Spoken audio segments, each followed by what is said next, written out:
এবার মহাকাশে কৃত্রিম সালোক সংশ্লেষণ।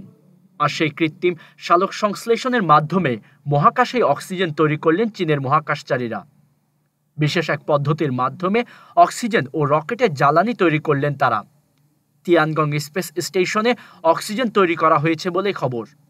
ফলে পৃথিবী থেকে এখন আর অক্সিজেন নিয়ে যেতে হবে না মহাকাশ যানগুলোকে।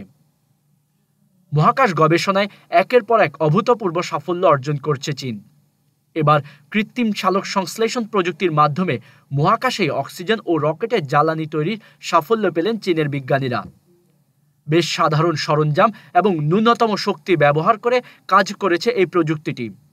এটি চীনের প্রস্তাবিত চাঁদভিত্তিক স্টেশন নির্মাণে কাজে লাগানো হতে পারে, যা 1 দশকের মধ্যে সম্পূর্ণ হওয়ার পরিকল্পনা রয়েছে। নতুন পরীক্ষা নিরীক্ষাগুলো চালিয়েছে শেনঝৌ 19 মিশনের নভোচারীরা। চীনের তিয়ানগং স্পেস স্টেশনে তারা অবস্থান করছেন। এই স্টেশনটি 2022 সালের নভেম্বর থেকে পৃথিবীর কাছে কক্ষপথে পূর্ণাঙ্গভাবে চালু হয়েছে এবং বর্তমানে সেখানেই এই উদ্ভাবনী গবেষণার কাজ চলছে। 2015 সাল থেকে কৃত্রিম সালোক সংশ্লেষণ প্রযুক্তি উন্নয়নের চেষ্টা করছে চীন। এটি কার্বন ডাই অক্সাইড এবং পানি ব্যবহার করে অক্সিজেন এবং রকেটের জ্বালানি তৈরি করতে পারে। নভোচারীরা হাইড্রোকার্বন ইথিলিন তৈরি করেছেন, যা রকেট জ্বালানি হিসেবে ব্যবহৃত হতে পারে। তবে গবেষকরা বিশ্বাস করেন বিভিন্ন অনুঘটক ব্যবহার করে তারা মিথেনও উৎপাদন করতে পারবেন। এটিও জ্বালানি হিসেবে ব্যবহৃত হয়। এছাড়া ফর্মিক অ্যাসিডও তৈরি করা সম্ভব সেখানে, যা ব্যাকটেরিয়া নাশক, যা চিনি উৎপাদনের পূর্বসূরি হিসেবে ব্যবহৃত হয়। এই প্রযুক্তিটি ভবিষ্যতে নানা ধরনের কাজে ব্যবহার করা যেতে পারে।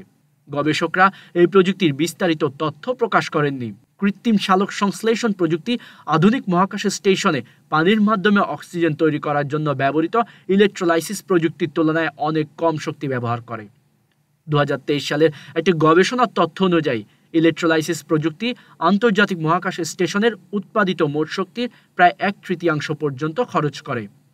নতুন এই প্রযুক্তি চীনের প্রস্তাবিত চাঁদভিত্তিক স্টেশনে নভোচারীদের জন্য ব্যবহৃত হতে পারে। 2035 সালের মধ্যে চাঁদের দক্ষিণ মেরু অঞ্চলে নির্মাণের পরিকল্পনা রয়েছে চীনের।